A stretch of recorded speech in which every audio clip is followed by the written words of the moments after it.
Bonjour Dimitri Rogoff. Bonjour. Vous êtes le président du comité régional des pêches. Première réaction à ce reportage, vous confirmez ce que disent vos collègues pêcheurs? C'est la déception, oui, oui. Il y avait beaucoup de tensions, on espérait beaucoup sur l'ouverture.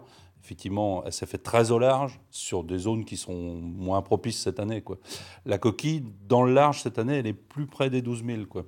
Donc quand les prochaines zones vont ouvrir, les zones qui sont actuellement fermées pour des raisons sanitaires, je pense que ça va être mieux. Donc il est urgent d'attendre. Il On faut repasse aux poissons pour faire quelque chose, quoi, mais on attend un petit peu pour la coquille. Oui, c'est ça. Bon, on sait aussi que nos collègues diepois, il y a eu 15 tonnes ce matin à Dieppe, donc il y a un peu plus de coquilles, 8 tonnes à Fécamp, bon, 5 tonnes à Port-en-Bessin, effectivement, c'était moins bien placé, quoi. On sait qu'un peu plus nord-est, là, il y a aussi de la coquille, donc peut-être que certains bateaux vont aller chercher un peu plus loin.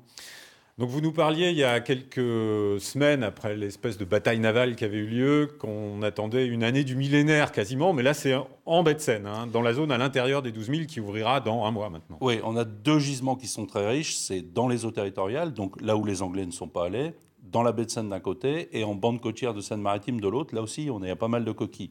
Le gisement, on l'a expertisé en Seine-Maritime cet été et il y a de la coquille. Donc c'est des gisements qui vont ouvrir plus tard, début novembre, puis après mi-novembre, où là, on va être sur un système d'horaire, 1 heure, 2 heures de pêche maximum. Donc là, il y a de la coquille et celle-là, personne n'y a touché. Donc celle-là, on va la retrouver, c'est Donc, sûr.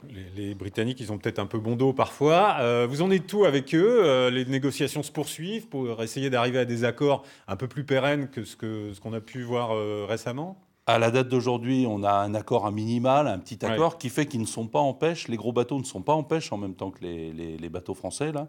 Donc ça a soulagé un peu et la ressource et aussi la cohabitation en mer. Il y a d'autres discussions qui vont avoir lieu sur la coquille d'un point de vue plus global sur la Manche Est.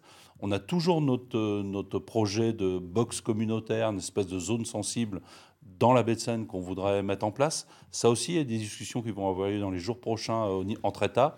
Et donc, il y a un dialogue permanent. Oula, c'est le micro qui s'écroule, voilà. Et ça c'est vous qui décidez ou c'est Bruxelles qui décidera? C'est d'abord des accords entre professionnels qui sont faits sous l'égide de Bruxelles. Bruxelles a quand même regarde fortement ce qui est en train de se passer et Bruxelles ne décide rien. Nous, on propose des choses, Bruxelles les validera s'il y a un consensus entre professionnels. Rapidement, vous êtes optimiste sur l'avenir de cette pêche à la coquille, là, jusqu'à la fermeture de la campagne? Bon, Ça va s'arranger, on va dire.